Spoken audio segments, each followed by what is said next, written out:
es Maya? El budismo tiene un concepto que siempre me ha parecido fascinante. Es el concepto de Maya. Maya es la ilusión de la existencia. Y quizás estoy equivocado en mi interpretación del término, pero no es una ilusión en el sentido, vamos a decirlo así, kantiano, de que nunca podremos conocer la cosa en sí, sino el fenómeno o la representación mental que nos hacemos de la cosa. No se trata de eso. No es una fenomenología, o al menos no en su totalidad. Es más bien semejante a lo que comentamos recientemente de los juegos de rol. Si nos ponemos a analizar las cosas bien, no hay mucha diferencia entre un juego y lo que llaman la vida real. En el juego acumulas puntos y en la vida real acumulamos a veces dinero que representamos con papelitos que llamamos papel moneda. Antes lo hacíamos con metales, pero es porque era lo más apropiado para el juego y porque el papelito no iba a durar mucho, pero es más o menos la misma lógica. También acumulamos otras cosas como bienes y tesoros o habilidades para desempeñar mejor nuestros roles. Claro, podremos decir que el juego es una representación de los roles que jugamos en la realidad, pero en todo caso, en su esencia son prácticamente idénticos. Parte del camino del despertar en el budismo, de volver a lo concreto si quieres llamarlo así, es entender esa dimensión ilusoria de la existencia.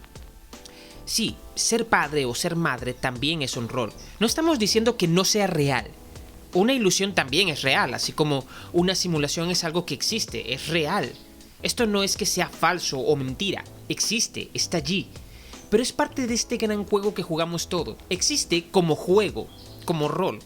Por eso la palabra que usan es maya y no ilusión, y es algo complicado traducirla la mayor parte del tiempo. La palabra padre, por ejemplo, designa una relación entre dos sujetos. Significa que uno ha engendrado al otro o que ha participado en el proceso de crianza al menos. También existe el padre como rol. Aquí el lenguaje empieza a complicarnos porque tiene muchos vacíos y múltiples sentidos y uno puede dotar a una palabra de un significado adicional o enriquecerla. El rol de padre implica una serie de obligaciones y tareas que se espera que el sujeto deba cumplir respecto al que recibe el rol de hijo. Y no es que no puedas hacerlas, puedes cumplir bien o mal esas obligaciones. En principio, lo único que te obliga a cumplirlo es este juego que todos estamos jugando, que se llama vida en sociedad. De hecho, existen muchas personas que se niegan a cumplir ese rol, aunque todos esperen que lo haga. Ese mismo rol puede tener unas obligaciones, unas reglas, derechos y deberes diferentes en otros grupos humanos, otras sociedades, otras culturas. De hecho, parte del gran debate, muy polémico para algunos sectores de la sociedad, en torno al feminismo y a las reivindicaciones de los colectivos LGBTIQ+, están en este terreno, en redefinir algunos roles y reglas del juego y en incluir nuevos roles e instituciones. Hay, por supuesto, otros roles menos centrales y delicados que las relaciones de la familia. Existe el rol del ciudadano, de trabajador, de artista, de profesional, etc. Verlo como un juego es una forma de aproximarnos por analogía. Pero obviamente no es que sea un juego, es que es como si lo fuera, ese es el punto. Todo eso no es más que maya. Parte del ejercicio de la meditación, del dejar fluir los pensamientos, de la atención plena, del conectar con lo que está más allá del ego, que es el mecanismo mediante el cual jugamos todos estos roles, es despertar a lo concreto. Es como el koan que dice, el mono señala la luna, pero no es la luna. Podemos entender ese koan como que se refiere al acto mismo de señalar, a centrarnos en el signo más que en el referente. Y aquí me gusta mucho conectar con la interpretación lacaniana de la realidad. Al igual que el mono que señala la luna, habitamos ese mismo medio de signos y significados, más que el de los referentes. Y la realidad es esa sustancia del lenguaje común a todos. Ese cachito de cultura que es nuestro lenguaje para expresarnos todos de forma inteligible, para expresarnos nuestros estados internos a los demás y poder hacer algo útil con ello. La intencionalidad, el querer mostrar la luna a alguien más, por ejemplo, es algo distinto del acto mismo de señalar la luna, que es la forma en que comunicamos nuestros deseos. Pero nosotros habitamos sobre ese sistema de señalización. Ese sistema forma el horizonte de posibilidades de los roles que jugamos en la sociedad. Roles como padre, soldado, amigo, funcionario de impuestos, doctor, etc.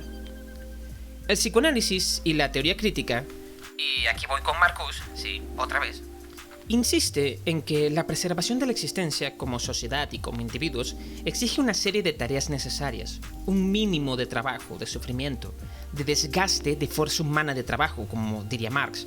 Es un mínimo que no podemos evitar. Ese punto inevitable está marcado por el principio de realidad. Coexiste con él, vamos a decirlo así. Y encima de él se instaura lo que Marcuse llamó el principio de actuación. Es decir, la forma en que una sociedad en concreta organiza a los seres humanos y le asigna roles para lograr esa preservación. Es, se podría decir, el tipo de juego que vamos a jugar. Las reglas particulares de esta versión de Maya.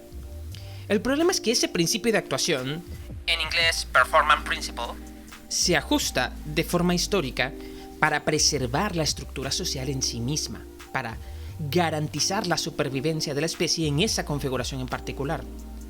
El principio de actuación de la sociedad de Kobik, por ejemplo, en Nacido el 4 de julio, la sociedad norteamericana, contiene una enorme cantidad de cultura bélica, de culto a la guerra y la muerte, al heroísmo, a las armas, etc. Todo eso configuró el destino que iba a tomar Ron Kobik, porque ese mismo principio hizo que su madre se tomara profundamente en serio los imperativos de su religión: castigar la masturbación, promover la represión de tus pulsiones, perseguir el alcohol y otras formas de liberación y esparcimiento que no fueran el culto a la patria, a su Dios y a sus preceptos, y un largo, etcétera, ¿no? Ella se olvidó que todo eso era un juego al que jugamos como sociedad, y su hijo creció viendo solo eso.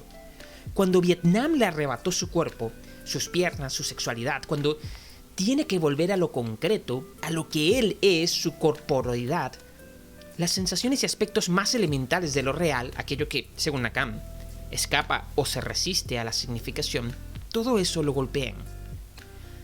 ¿Tenía sentido ahora seguir jugando al juego del héroe de guerra después de haber matado mujeres y niños sin ningún sentido?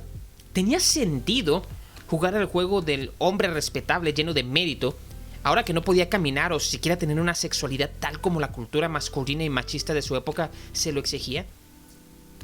Independientemente de los roles sexuales y de género, él seguía sintiendo erotismo y deseo, pero no podía ejercer su genitalidad, por ejemplo.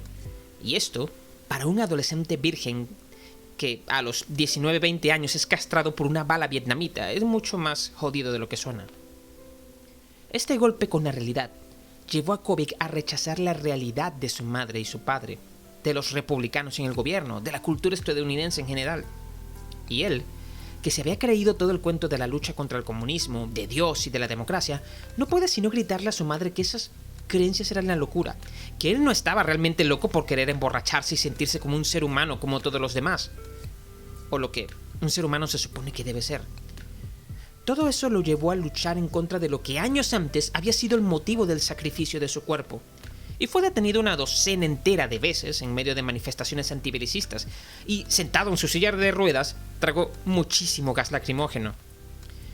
Mientras protestaba pidiendo el fin de la guerra, de una guerra que sentía que estaba destruyendo a toda una generación de buenos jóvenes estadounidenses que solo estaban cometiendo el error de creer en lo que sus padres y su gobierno les habían enseñado. Lo que acabas de escuchar es un fragmento de un episodio de nuestro podcast En la Esquina del Samán. Suscríbete y dale a la campanita para estar atento a todas nuestras publicaciones y, si el contenido te gusta, no dudes en compartirlo con amigos, familiares o compañeros de trabajo. Síguenos en nuestras redes sociales. Estamos en Instagram y en Facebook como @en la esquina del Samán y puedes encontrarme en Twitter como @GabrielFénix. Encontrarás todos los enlaces, incluido Spotify, abajo en la descripción. No te olvides de suscribirte y compartir.